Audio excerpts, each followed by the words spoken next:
Hello everyone, स्वागत है आप सबका आज की न्यूज़पेपर एनालिसिस में। लेक्चर से रिलेटेड प्रीलिम्स एंड मेंस के क्वेश्चन मैं टेलीग्राम चैनल पे दे दूंगी। लिंक मैं डिस्क्रिप्शन बॉक्स में डाल दूंगी, आप सब वहां से देख सकते हैं। स्टार्ट करते हैं आज की पहली न्यूज़ से।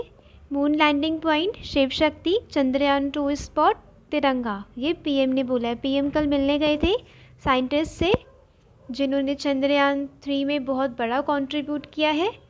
वो उनके लिए क्या बोला है पीएम ने कि वो जो लैंडिंग स्पॉट होगा ना चंद्रयान 3 का, उसका नाम रखा जाएगा शिव शक्ति। वो एक दिखाएगा कि वुमेन हमारी कंट्री में एम्पावर्ड है और आगे बढ़ रही हैं साइंस के क्षेत्र में। Congratulating the Indian space research organisation for taking make in India to the moon, prime minister Narendra Modi declared Saturday 23 अगस्त को क्या मनाया जाएगा अब से? नेशनल स्पेस डे मनाया जाएगा। Lander module touchdown the lunar surface will henceforth be observed as national space day, यानी कि 23 अगस्त को ये वन लाइनर आपको याद रखना है कि 23 अगस्त को मनाया जाएगा नेशनल स्पेस डे।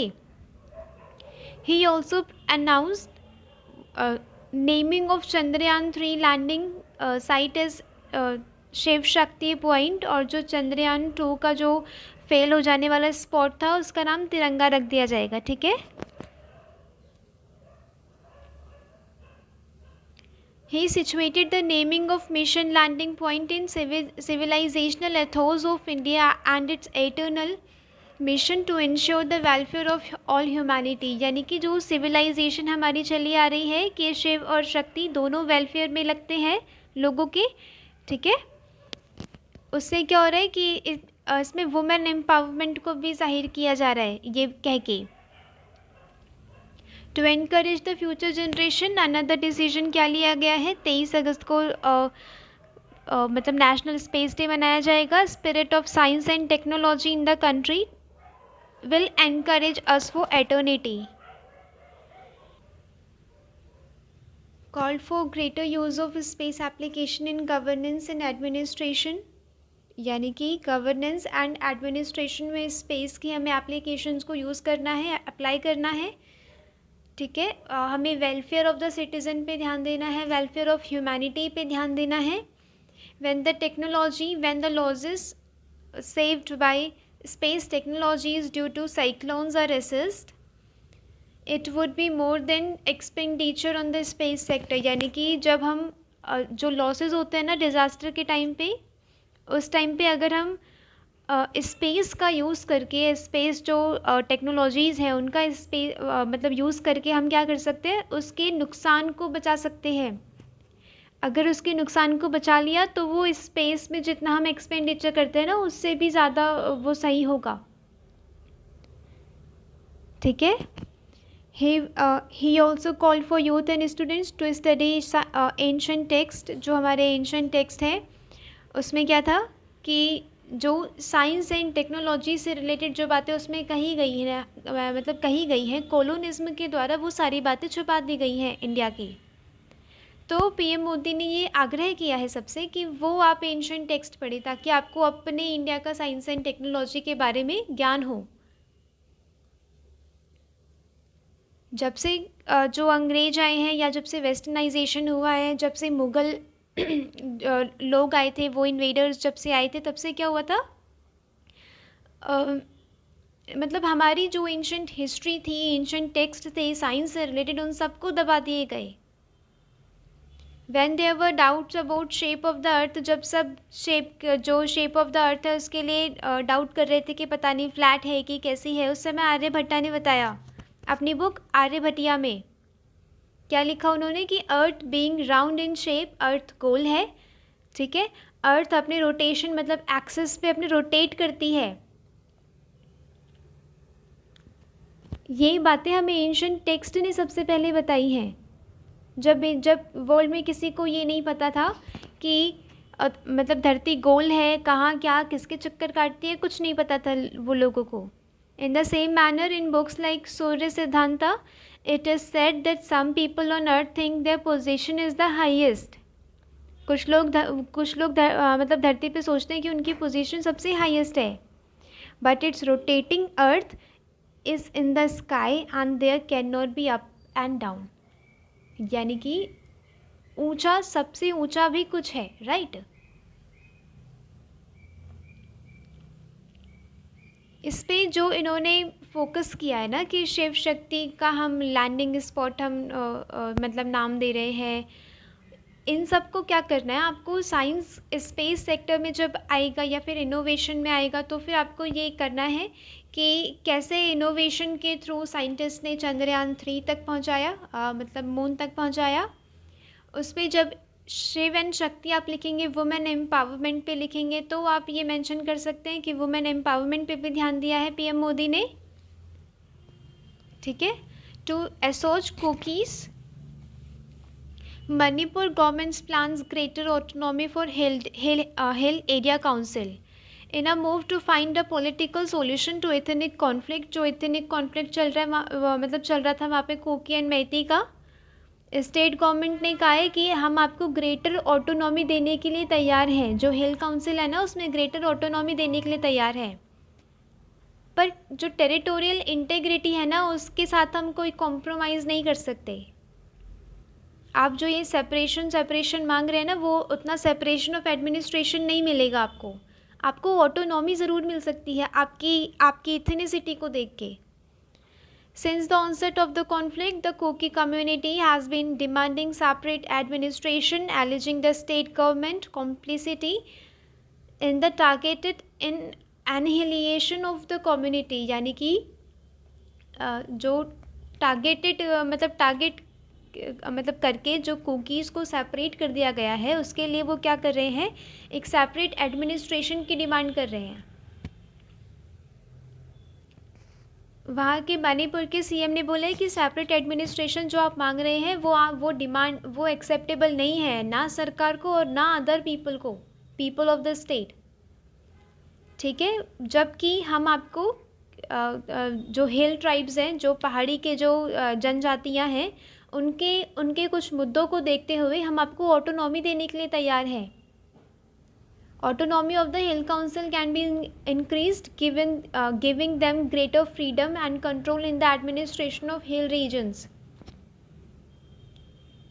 जब क्वेश्चन आएगा जीएस पेपर 1 में एथनिक कॉन्फ्लिक्ट में, तो आप ये चीज़ लिखेंगे कि हम उनकी सेपरेटिस्ट डिमांड को फुलफ़िल नहीं कर सकते, बट हाँ उनकी एथनिसिटी को देख के हम उन्हें ऑटोनॉमी, उनके जो कल्चरल ऑटोनॉमी है, पॉलिटिकल ऑटोनॉमी है, हम वो सब दे सकते हैं।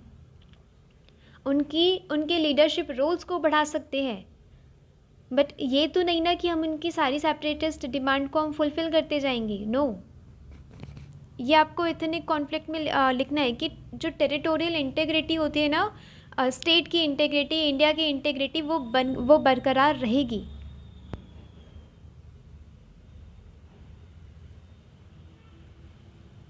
ठीक है, इसमें आपको ध्यान देना है कि कौन सी न्यूज़ को आप अपने जीएस पेपर्स में इस्तेमाल कर सकते हैं। प्रीलिम्स के लिए कौन सा इम्पोर्टेंट हो सकता है, या आप मतलब अपने ऐसे पेपर्स में कैसे यूज़ कर सकते हैं। यूटिलाइजेशन ऑफ न्यूज़ आना चाहिए आपको। CGI stresses gender inclusivity in legal profession, tells graduate be a good person first. ठीक है, यानी कि आपको मतलब लॉ ग्रेजुएट्स को उन्होंने बताया है कि आपको एक अच्छा पर्सन पहले बनना है, और इंक्लूसिविटी यानी कि जो मतलब जेंडर इंक्लूसिविटी यानी कि वुमेन का पार्टिसिपेशन भी लीगल प्रोफेशन के लिए बोला है CGI ने। ठीक है, वुमेन एडवोकेट हो, वुमेन जजेस हो, तभी वुमेन के इश्यूज़ को एक ब्रॉड पर्सपेक्टिव से देख के सॉल्व किया जा सकता है। ठीक है, जो जजमेंट्स होती है वो उतने स्टेरियोटाइप नहीं रहेंगे, जो वर्ड्स यूज़ होते हैं जजमेंट्स में वो उतने स्टेरियोटाइप नहीं रहेंगे। अभी इंक्लूसिविटी बहुत कम है, जेंडर का वो मतलब वुमेन का पार्टिसिपेशन बहुत कम है जुडिशरी में, जुडिशल इंस्टीट्यूशंस में सिर्फ 4 जजेस हैं आउट ऑफ 33 वुमेन जजेस, सिर्फ 4 हैं। ये एक ह्यूज गैप बता रहा है वुमेन और मेन के पार्टिसिपेशन में। इसमें आपको जब वुमेन एम्पावरमेंट पे आएगा तो भी आपको ये लिखना है कि जुडिशल इंस्टीट्यूशंस में उनकी प्रेजेंस बढ़ानी होगी, उनका रोल बढ़ाना होगा। और जब एक स्पेसिफिक क्वेश्चन आ गया अगर जीएस पेपर 2 में कि आप जुडिशल इंस्टीट्यूशन में वुमेन की रिप्रेजेंटेशन देखी गई है वो बहुत कम है, इसे कैसे ठीक करें, ये भी आपको टैकल करना है। उसमें भी आप पैट्रियार्कियल इश्यूज वगैरह लिखेंगे। यहाँ पे क्या है, जो सीजीआई की जो फॉर्मर वाइफ है उनके लिए, क्या जो लेट फॉर्मर वाइफ है उनके लिए, जब वो आई थी उन्होंने बोला था कि आपको मतलब जब हम लॉ का प्रोफेशन हम लेते हैं ना तो फैमिली नहीं होती उसमें कुछ, ठीक है। Who is the member of the bar in the early 2000s, she was told that there is no family life if she wanted to join the law firm। यानी कि ये एक पैट्रियार्कियल चीज़ दिखा रही है कि वुमेन की वो जो प्राइवेट लाइफ होती है सिर्फ घर तक ही सीमित है उनकी लाइफ, कोई पब्लिक लाइफ नहीं। ये एक पैट्रियार्कियल इशू भी दिखा रहा है, एक पैट्रियार्कियल माइंडसेट दिखा रहा है। ये आप एक पॉइंट लिखेंगे जब वुमेन एम्पावरमेंट पे बात होगी या जुडिशियल इंस्टीट्यूशंस में वुमेन की रिप्रेजेंटेशन पे बात होगी, ठीक है। स्टेरियोटाइपिंग मतलब स्टेरियोटाइप्स हैं काफ़ी, जो हैंडबुक बताई थी मैंने कुछ दिनों पहले कि सुप्रीम कोर्ट ने एक मतलब एक हैंडबुक निकाली है जिसमें से कुछ स्टेरियोटाइप्स वर्ड को, जो वुमेन स्टेरियोटाइप जो कुछ सेक्सिस्ट चीज़ें दिखाते हैं उसे क्या करेंगे, हम हटा देंगे। यानी कि जजमेंट आपका इक्विटी, इक्वालिटी एंड इंक्लूसिविटी दिखाए, right. G20 culture meetings and with consensus on heritage, ये क्वेश्चन आ सकता है जीएस पेपर 1 में कि हेरिटेज को, हमारी धरोहर को क्या क्या नुकसान मतलब झेलने पड़ रहे हैं या किस चीज़ का थ्रेट है उसे। द काशी कल्चर पाथवे, आप ये चीज़ लिखेंगे कि रिसेंटली G20 में कल्चर से रिलेटेड मीटिंग हुई है, उसमें क्या कुछ थ्रेट्स निकाले गए हैं, right. The Kashi culture pathway document recognized threats to cultural heritage and cultural resources, including looting and illicit trafficking of cultural property। वो प्रॉपर्टी आपने वो देखा होगा जो सोने की वगैरह की मूर्तियाँ वो लोग लूट लेते हैं। एक तो ये ना आपको मिडिवल से, अगर जीएस पेपर 1 में क्वेश्चन आता है ना तो आपको ये मिडिवल पीरियड से टैकल करना पड़ेगा। मिडिवल पीरियड से कोलोनिज्म तक और जो पोस्ट इंडिपेंडेंस इंडिया की जो ट्रैफिकिंग हो रही है उस पर भी ध्यान देना होगा, इलिसिट ट्रैफिकिंग। मिडिवल पीरियड में कैसे कि जैसे कि जब इन्वेडर्स आए उन्होंने काफ़ी सारे, जैसे सोमनाथ मंदिर पे अटैक किया, वहाँ की मूर्ति वगैरह को लूटा तोड़ दिया, ठीक है। इन सब को आपको पहले दिखाना है कि कैसे इन्वेडर्स ने हमारे धरोहर को नुकसान पहुंचाया है। फिर बताना है कैसे कॉलोनिज्म ने कैसे नुकसान पहुंचाया है, ठीक है। इंडिया को लूटा है, इंडिया की प्रॉपर्टी को लूटी है उन्होंने, कल्चरल हेरिटेज को लूटा है। उसके बाद क्या दिखाना है, पोस्ट इंडिपेंडेंस इंडिया में कि कैसे इलिसिट ट्रैफिकिंग मतलब लूट रही है हमारी कंट्री को। अगर इसे टैकल नहीं किया गया तो धरोहर हमारी, मतलब धरोहर को एक बड़ा नुकसान हो सकता है, खतरा हो सकता है। इंटेंशनल एंड कोलेटरल और collateral destruction of cultural heritage और साइट्स, वही मिडिवल एंड कोलोनिज्म वाला, कॉलोनियल रूल वाला, ये चीज़ आप दिखाएंगे। डिसेक्रेशन ऑफ रिलिक्स एंड श्राइन, वो होता है ना कि मतलब अपमान कर देना, मूर्तियाँ तोड़ देना। अभी शिवाजी की मूर्ति गोवा में तोड़ी गई, ये क्या हो रहा है, ये कहीं ना कहीं हमारे कल्चर को नुकसान पहुंचा रहा है ये माइंडसेट, ठीक है। बाबरी और राम मंदिर का तो आपको पता ही होगा, ये हमारे कल्चर को नुकसान पहुंचा रहा है, right. Illicit exhibitions and miss appropriation of cultural heritage, ठीक है। ये सारे इश्यूज आपको लिख देने हैं वहाँ पे। स्पेशली आपको किस पे फोकस करना है, इलिसिट ट्रैफिकिंग पे, वो माइंडसेट पे जो एक दूसरे के मंदिर मज़ारों को तोड़वा देती है, उस माइंडसेट को टैकल करना है, right. Bhutan looking at the slice of India's growth पाए, यानी कि भूटान इंडिया से कोलैबोरेशन करना चाहते हैं ताकि मतलब इंडिया से कोलैबोरेट करके वो भी ग्रोथ के रास्ते पे चल सके। सस्टेनेबल ग्रोथ स्पेशली वो लोग प्रेफर करते हैं, वो भूटान के लोग। As India is focusing on major infrastructure development, the needs for energy will always be expanding. ठीक है, ये क्या कह रहे हैं कि हम आपको एनर्जी देंगे। एनर्जी वो जैसे होती है ना, सोलार एनर्जी, विंड एनर्जी, हम ये सब देंगे। हम उन्हें इलेक्ट्रिसिटी देते हैं अभी भूटान को, मेजर इम्पोर्ट होता है भूटान का इलेक्ट्रिसिटी में हमारी कंट्री से। भूटान के पीएम ने बोला है कि जैसे जैसे इंडिया इंफ्रास्ट्रक्चर डेवलपमेंट पे फोकस कर रहा है, उनकी एनर्जी की नीड्स भी एक्सपैंड हो रही हैं। India her self is also investing, मतलब इंडिया अपने आप भी बहुत इन्वेस्ट कर रही है हाइड्रो एंड रिन्यूएबल एनर्जी में, सोलार एनर्जी में। और हम भी फोकस करना चाहते हैं सोलार एंड हाइड्रो एनर्जी में, ताकि वो इंडिया के जो डेवलपमेंट, इंफ्रास्ट्रक्चर डेवलपमेंट की जो नीड्स हैं उसे हम फुलफ़िल कर सकें, वो उनकी ग्रोथ में हम हाथ बटा सकें। India is the largest, Bhutan से रिलेशन अगर पूछा जाएगा तो क्या लिखना है, ये चीज़ें आपको जो करंट में चल रही हैं चीज़ें वो आपको हाईलाइट करनी है कि रिसेंटली उनके प्राइम मिनिस्टर कोलैब करना चाहते हैं हमारी कंट्री के साथ, वो हमें सोलार एंड हाइड्रो पावर में हमारे साथ कोऑर्डिनेट करना चाहते हैं। India is the largest and most important trading partner for Bhutan with electricity as a major import. ठीक है, हम इलेक्ट्रिसिटी उन्हें एक्सपोर्ट करते हैं, उनका मेजर इम्पोर्ट क्या है, इलेक्ट्रिसिटी हमारी कंट्री से। ये चीज़ आपको ये सारे डाटाज आपको नहीं एक एक नोट करते जाने कितने बिलियन डॉलर है, कितने मिलियन डॉलर है, नो। आपको क्या करना है, सिर्फ आपको एक मोटा मोटा डाटा याद रखना है कि इंडिया लार्जेस्ट ट्रेडिंग पार्टनर है भूटान का। ये चीज़ ध्यान देनी है बस, कोई चीज़ मतलब रट्टा मार के नहीं, आपको समझ के एक दो पॉइंट्स आपको वो रट्टाफिकेशन मतलब रट लेने हैं, जैसे कि डाटा हो गया। बाकी क्या करना है, बाकी आपको एनालिसिस प्रेजेंट करना है। वो यूपीएससी कहता है ना कि जो डेप्थ एनालिसिस होगा उससे ज़्यादा क्रेडिट जाएगा, इसीलिए आपको किसी भी क्वेश्चन में आपको डीप एनालिसिस करना है। ठीक है, सिर्फ फैक्ट से वो लोग खुश नहीं होते। Government considering inclusion of EV in priority sector to help funding access. Priority sector क्या होता है कि कुछ स्पेशल सेक्टर्स कंसिडर किए गए हैं आरबीआई की तरफ से कि सारे स्केड्यूल बैंक, रीजनल बैंक जो होते हैं वो ये फॉलो करेंगे, इन सेक्टर्स को लोन देने में प्रायोरिटी देंगे। ठीक है, ताकि इन सेक्टर्स को आगे बढ़ाया जा सके, inclusive development, job inclusivity, empowerment, ये सब हो सके।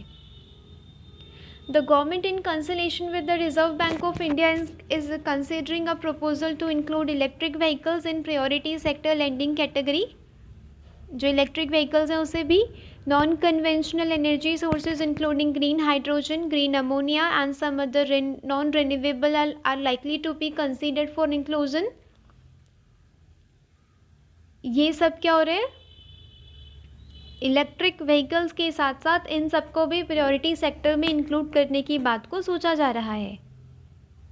It is mandatory, priority sector RBI की गाइडलाइंस के हिसाब से क्या है, it is mandatory for bank to extend 40% of their adjusted net bank credit. आपका जितना भी आप क्रेडिट देते हैं ना, वो जितना भी नेट बैंक क्रेडिट है उसका 40% आपको देना है एंड प्रायोरिटी सेक्टर में। Presently agriculture, MSME, export credit, education, housing, social infrastructure, renewable energy, इन सबको प्रायोरिटी सेक्टर लेंडिंग में रखा गया है। और आप ध्यान से देखेंगे तो ये चीज़ें एक्चुअल में इकोनॉमिक ग्रोथ, इकोनॉमिक डेवलपमेंट में कंट्रीब्यूट करती हैं। एग्रीकल्चर जहाँ पे हमारा 42% यूथ, अराउंड 42% यूथ एम्प्लॉयड है।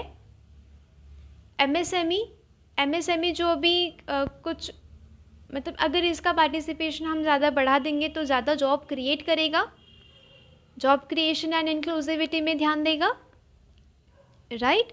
इन्हें एक क्वेश्चन प्रोवाइड करना होता है प्रायोरिटी सेक्टर के थ्रू। एक्सपोर्ट क्रेडिट, हमारी कंट्री से एक्सपोर्ट होगा, डॉलर्स आएंगे और अदर करेंसीज आएंगी। एजुकेशन, शिक्षा पे, housing, social infrastructure. Social infrastructure किसे बोलेंगे, जैसे कि जो सोसाइटी के मतलब डेवलपमेंट में कंट्रीब्यूट कर रही है, सोशल डेवलपमेंट में। लाइक आप सैनिटेशन फैसिलिटीज़ आप बना रहे हैं, सोशल इंफ्रास्ट्रक्चर हुआ, उसके लिए भी क्या होगा, प्रायोरिटी सेक्टर में इसे लोन देने का प्रावधान है।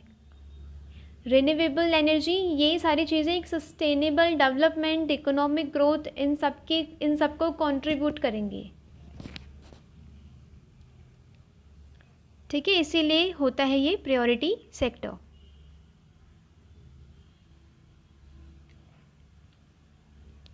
Covers a range of sectors that receive focused credit allocation, एक फोकस तरीके से क्रेडिट को एलोकेट किया जाएगा इन सेक्टर्स में। All scheduled commercial bank, foreign bank की कितनी 20 ब्रांचेस होनी चाहिए। Are mandated 40% of their adjusted net bank credit for lending, मतलब these sectors. Regional rural bank and cooperative bank को नहीं क्या देना पड़ेगा, 75%। इसके पीछे का मेन आइडिया क्या है कि वुल्नरेबल सेक्शंस, एमएसएमईज, अगर उन पे ध्यान नहीं गया वो दिया गया तो वो उनमें पोटेंशियल होते हुए भी वो कुछ नहीं कर पाएंगे। एग्रीकल्चर सेक्टर वुल्नरेबल है, राइट। इन सबको क्या होता है, जो वुल्नरेबल सेक्टर्स हैं इकोनॉमी के, कि उनकी प्रॉस्पेरिटी ज़रूरी है इकोनॉमिक डेवलपमेंट के लिए, उस पर फोकस करने की ज़रूरी मतलब बात कही गई है। क्योंकि बैंक्स अपनी प्रॉफिटेबिलिटी के चक्कर में वो लोग इंडस्ट्रियलिस्ट को ही लोन देते चले जाएंगे, और भले ही उनके वो मतलब उन पे एनपीए हो जाए, है ना, मतलब भले ही वो विजय माल्या जैसा वो मतलब निकल जाएं, पर वो अपनी प्रॉफिटेबिलिटी देखते हैं ज़्यादा। इसीलिए आरबीआई ने ये गाइडलाइन निकाली है कि प्रायोरिटी सेक्टर पे ध्यान देना ज़रूरी है।